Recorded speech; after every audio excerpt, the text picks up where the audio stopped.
திருச்சிற்றம்பலம் குருவே போற்றி தெருவே போற்றி பண்டார சாத்திரம் போற்றி அருள் திரு நம்ம அம்பலவான தேசிகர் அருளிய நமச்சிவாய மாலை 34வது மந்திரத்துக்கு பொருள். கேடுகள் நிறைந்த தீய நெஞ்சத்திற்கு நீ எட்டாதவன்.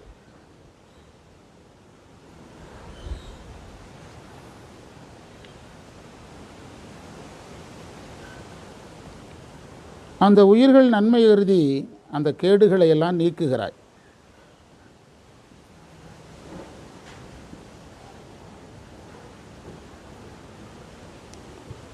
திருவாவடுதுறை நமச்சிவாய தேசிகரே,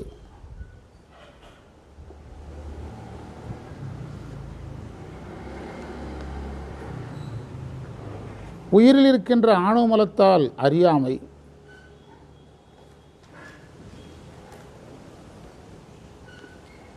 அதற்கேற்ப நல்வினை தீவினை நிகழ்கிறது.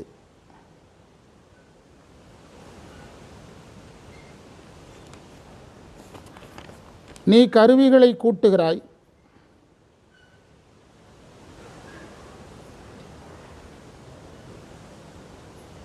வினைக்கேற்ற பலனை சேர்க்கிறாய்.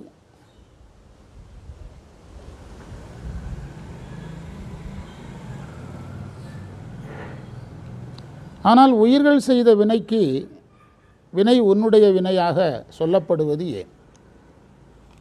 நமக்காக பேசுகிறாருன்னு யோசிச்சுட்டு இருந்தால் ஒரு 10 மந்திரம் நமக்காக பேசிவிட்டு இப்போ யாருக்கு பேசிகிட்டு இருக்கிறாரு? சாமிக்கு பேசிகிட்டு இருக்கிறார்.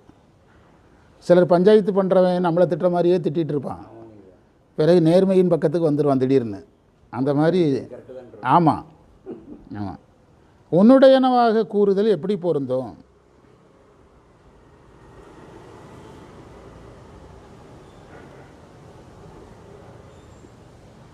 அதில் விடை கொடுத்துருக்காங்க அழகா. வினை செய்ய வைத்து பலன் கொடுத்தல் அறியாமையை போக்க.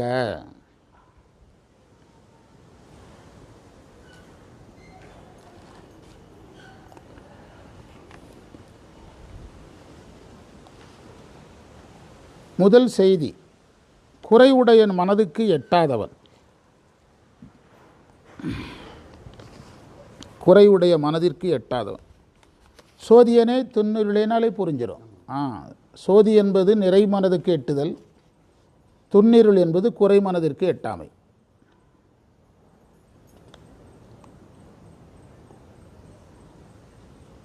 அதற்காக இறைவன் குறைவுடையவர்களை தள்ளி வைக்கிறதில்லை, கருணை கொண்டு அந்த குறைகளை நீக்குகிறான். அப்படின்னா பிறக்க வைக்கிறான், நுகர வைக்கிறான், அருள் செய்கிறான்னு எடுக்கணும். அதுக்காக கேடுகளை அப்படியே உயிர்களை பக்குவப்படுத்தாமல் நீக்கிற முறை கிடையாது. பிறக்க வைக்கிறான், ஊட்டுகிறான், நீக்குகிறான்னு எடுக்கணும்.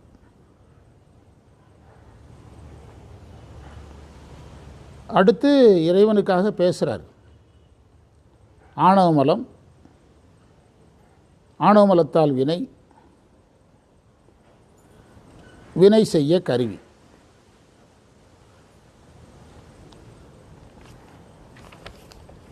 வினையை உயிர் தான் செய்துச்சு,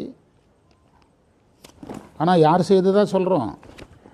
வழக்கில் என்ன சொல்கிறோம்? சாமி நம்மளை இப்படி செய்ய வச்சுட்டார. சாமி எங்கே செய்ய வச்சார்? அதுதான் அவர் சொல்கிறாரு. இறைவன் அறியாமையை போக்குவதற்காக வினைகளை செய்ய வைக்கிறார்.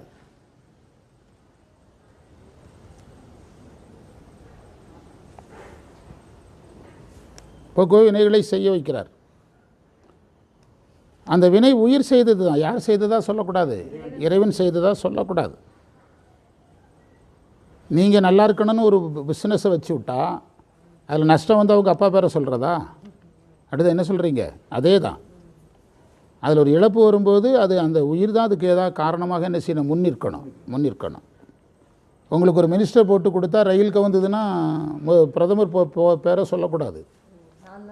ஆமாம், அவர் ராஜினாமா பண்ணுவாங்க. ரயில்வேயில் ராஜினாமா அதிகமாக இருக்கும். ரயில்வே அமைச்சர்னால் எல்லோரும் நடுங்குவாங்க. ஏன்னா 200 பேர் இறந்துட்டாங்கன்னா ராஜினாமா பண்ணிடுவாங்க. ஆமாம், அதுக்கு யார் தான் பொறுப்பேற்கணும்? அவர் தான் அதே மாதிரி வினைக்கு யார் தான் பொறுப்பேற்கணும்? அந்த உயிர் தான் பொறுப்பேற்கணும். இறைவன் ஏன் அந்த வினை நடக்கும்போது கூட இருந்தார்னா அப்போ தான் என்ன போகும்? அறியாமை போகும். இது அந்த மந்திரத்தினுடைய பொருள். ஒரு திருவாசகம் பார்த்தோம்னா நம்ம அந்த வேலைக்கு நிறைவுக்கு வந்துடலாம். திருவாசகம் நமச்சிவாய வாழ்கையில் எத்தனை வரி வரைக்கும் வந்தோம்? சிவபுராணத்தில்